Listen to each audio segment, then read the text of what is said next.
Yeah, zig, zag, zig, zig, zig, zag, zig,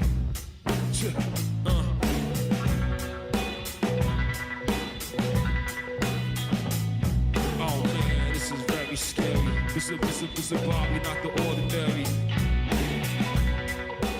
Hey everybody, how you doing? I'm Dr. Boyce Watkins from Intelligent Boss Moves, and I'm here with what right now might be the craziest man in the world for what he's trying to do, Mr. Damon Dash. How you doing, brother? What's happening? How you doing? Doing good, man. Doing good. Now, the reason I say this is that right now you're trying to do what some people think is the impossible. You are actually trying to defy Hollywood and work outside of Hollywood and create a major film too honorable, and you're doing it with your own money. Yeah. What's that been like for you? I mean, I'm kind of used to putting up my own money, for anything I've ever wanted to do. If I have an idea and I present it to other people, it's kind of hard for them to believe in it and for them to move when I want to move. And if it's my dream, for it to remain my dream. So I've always initially put up my own bread. Down from Rachel Roy, it was millions. And to Rockefeller, we put up our own bread there until we got the co-venture. And to now, making movies just, based on my experience, the only way I could make a good movie is to do it myself. So yeah, I put up the bread to make it. I directed it, produced it. We're gonna self-distribute it, unless somebody comes in and helps us out with that, but it's been all right. I'm not mad at it. The thing about being an independent is when you put out your own money, in that moment you might feel like you broke, but you're not because you got work on the street. But what my belief is, being broke is pregame for being rich. You understand what I'm saying? You have to be broke because, again, if there's any demand, you have to supply it, you have to pay for it. So in independent business, the bigger you get, the broker you're going to be. You understand what I'm saying? Mm-hmm. But as long as you have that cash flow, it's all right. So I'm cool with it, because it's nothing I'm not used to. And also, we've had to build the platform, Damon Dash Studios, to showcase all the films that I'm making independently. So not only are we making the movie, we're also making the platform to showcase the movie where you can get it for $10 a month or $50 for the whole year. But again, being out of pocket about $1 million, it doesn't feel the most comfortable, but it's the most comfortable. You understand what I'm saying? It's like you have to have both. You have to be uncomfortable to be comfortable. So it just goes with it. I'm the kind of guy that's like proud when I'm broke. You understand what I'm saying? I'm like, I'm broke. You know why? Because I got a lot of work on the street. And to someone intelligent, that's not considered broke. But to some dumbass, yeah, I'm broke. I got $1 million on the street. Once I collect it, it comes back to $5 million, but I'll consider that broke. You know what I mean? And I don't have no money to lend you, by the way. You understand what I'm saying? So that's the way I'm at, and that's where I'm at with it.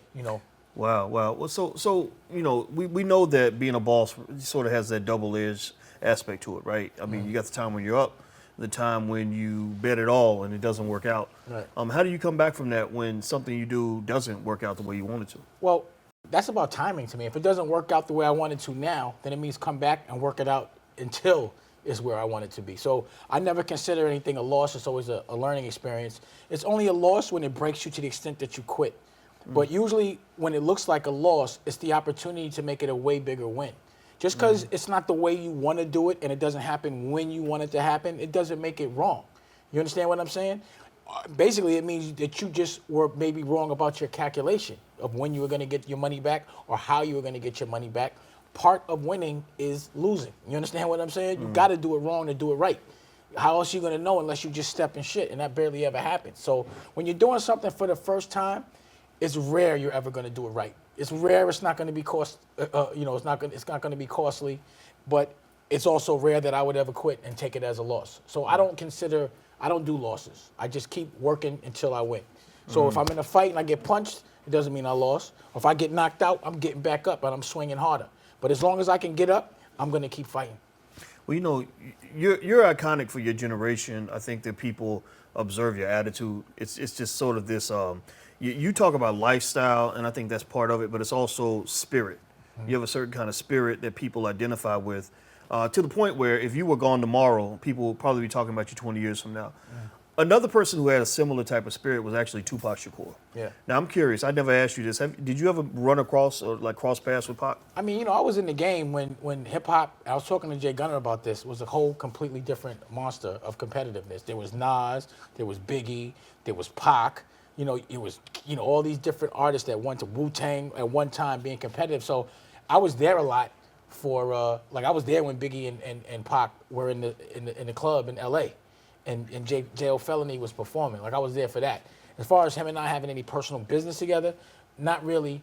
And, basically around the time that, he did pass was around the time where it was that division of East and West, which I didn't really love. I thought that was, I didn't love that game at all. Definitely bad for business. Bad for business, but bad for culture, just, beefing in general for no reason when you should be getting money. That doesn't ever make any sense to me. Or maybe it was good for business for the people that were selling magazines, building the beef, You know what I could say? Whoever was the record company executive at that time was supposed to sit whoever he had a beef with, sit them down, and maybe it was Jimmy Iovine or whoever it was, I'm not sure if it was Interscope, and make them squash it. Like when I had an artist that had a problem with an artist that I knew, they would have to get in the room, and we wasn't leaving until it was squashed, and I wasn't getting no more money with you until it was squashed. I never chose a side. It was always about peace. So for me in hip hop, it was always about squashing beefs. I squashed way more beef than anyone could ever even imagine. You know what I'm saying? It was always some kind of a competitive thing amongst the different crews. And the crews were real. We were authentic. We were all from the same extreme circumstance. So I knew what could happen if they went any further. It would be dumbness. And what happens when you're famous and influential and you do something foolish, a lot of people do something foolish. So it's always important for us to do something smart, especially when we're at that platform where we're influencing other people. So my point is, back in that day, I wish I could have got closer to him so I could have been able to understand his perspective a little better and talk him through whatever was going on and see what it was about. But I never was really with Pac like that. We never really got so cool. And you were both young at the time. I mean, he was, 24 or something like that. Yeah. So you're about the same age as Pac, right? I guess. Yeah, I think so. I'm 44 now. Yeah, I think that if he was still alive, he'd be the same age as you and I. Because I remember when he died, my best friend got murdered around the same time. Right. And we were all like the same age, And so it seemed like it would have been tough as a 24-year-old to do that. But the reason I think about this is because now we're looking at it from the perspective of 44-year-olds. Right. And you look back and you see the role that the media played in this, right? Putting people on magazine covers, kind of building things up. Right. And then it gets to the point where they're making money, but they don't have necessarily, how can I say this? And I want to link this to your culture vultures conversation. They don't have a stake in the people that are affected, right? They don't have a conscience. There you go. It's like out of sight, out of mind. You don't see who it affects, except your pockets, and you consider a win you making money, but if somebody dies, that's not a loss to you because you don't know them. You understand what I'm saying? So that's why on a social level, you always have to be conscious of what you promote and what you make money off of, especially when there's other people in problems. But problems make money no matter what, from my, experience. No matter what. I think, me in the newspaper and in the press, there was a time I was paying 2-3 publicists at a time. And like I told you before, for $10,000, you could be the most famous person in the world. $10,000 in publicists, you could be anywhere you want to be at any time. But once you stop paying for it and the magazines or the platforms that are showcasing, you see that you get readers or you get this certain attention, they're going to put you in the newspaper any light they can, whether it's negative or positive. Either way, it's going to sell. Usually negative sells more than positive. Okay, so that's kind of the tough part for you as well, right? Because I don't give a fuck. You don't give a fuck. I don't. So don't care at all. Do I act like I care? Have I ever? If I cared, I would. My actions reflect my amount of caring for other people's opinions. Right. All I care about is, my close circle of people that I respect and myself and my family. And as long as what I'm doing is good for them, I could care less what anybody thinks. So if someone wants to monetize gossip or foolishness or things that aren't true because they have no understanding of it, go ahead. But it doesn't mean I'm gonna be effective. I mean, I literally know people that are at that famous level and are in the paper every day that would cry or their day was affected by however they were portrayed that day in the newspaper. And I always thought that was ridiculous. It's like, you sign on to that. You already know that they're going to come at you whether it's true or it's not true. People are going to talk about you whether it's true or not true. Sometimes you have your good days, sometimes you have your bad days.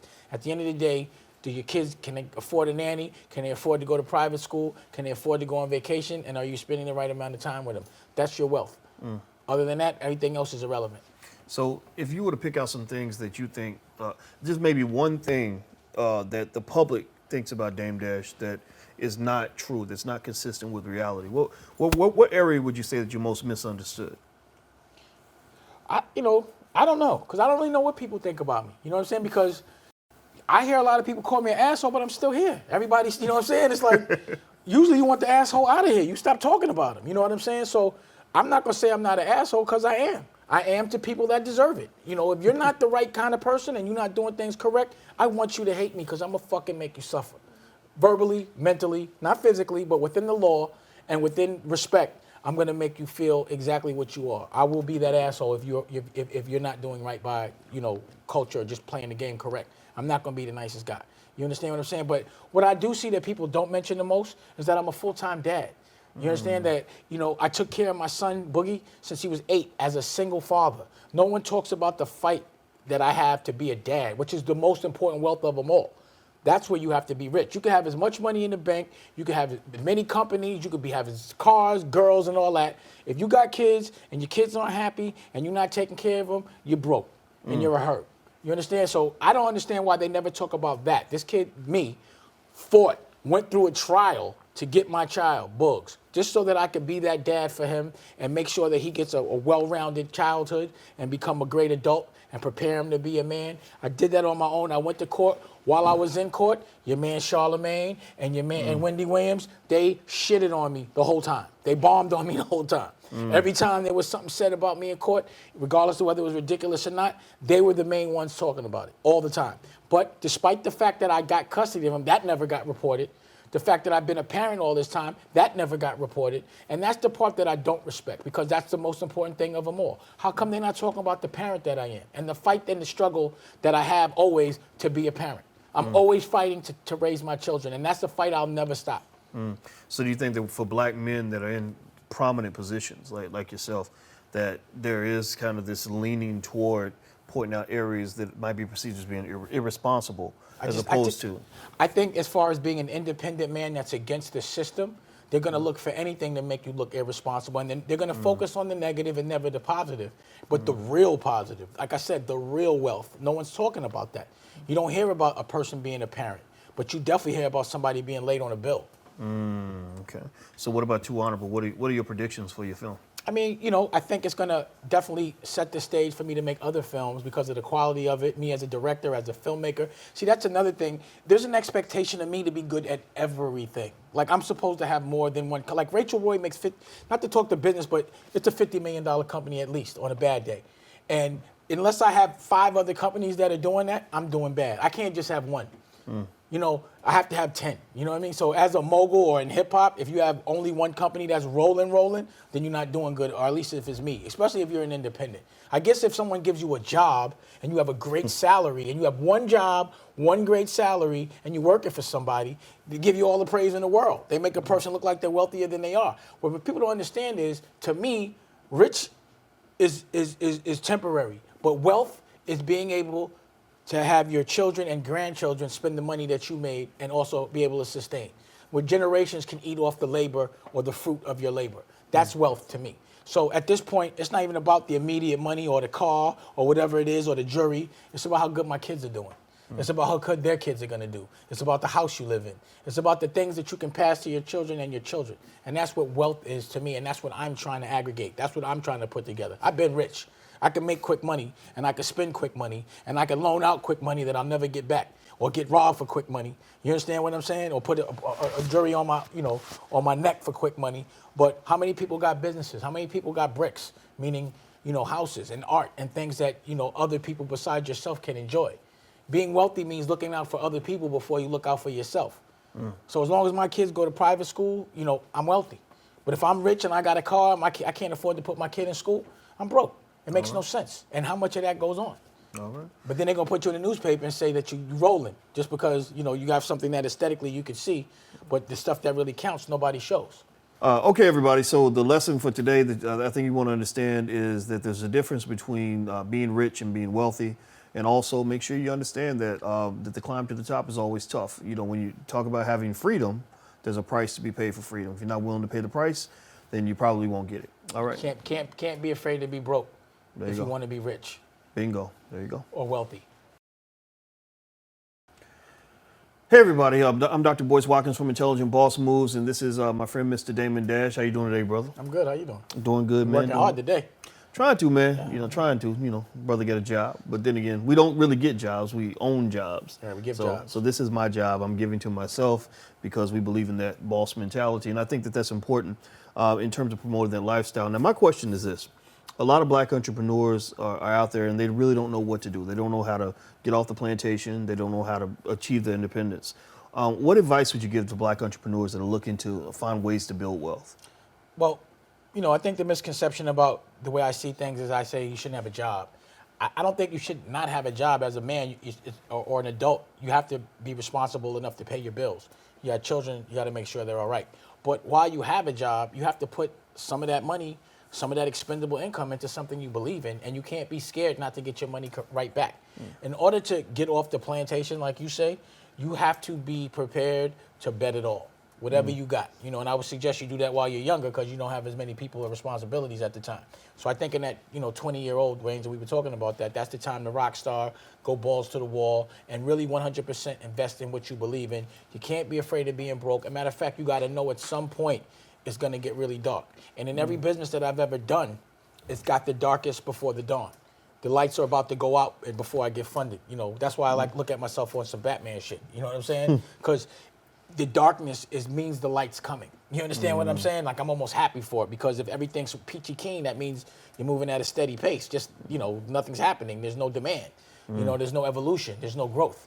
Growing pains have to be sort of received well. Pause. You dig what I'm saying? Like, when you feel that pain, when you feel that struggle, that means you're growing. It's like being sore from working out. It means you're making muscle. But without any pain on any level, there is no going forward. So you got to put yourself in an uncomfortable place, and you have to be able to embrace that. Well, what really worked for me really well was I found what I call an economic family, which economic fortification, that's another concept we talk about sometimes with students, is basically when you have other people who have a similar mindset, people that you trust, that trust you, that have the same ideology, you can actually support each other economically to the point where the risk is a little bit lower.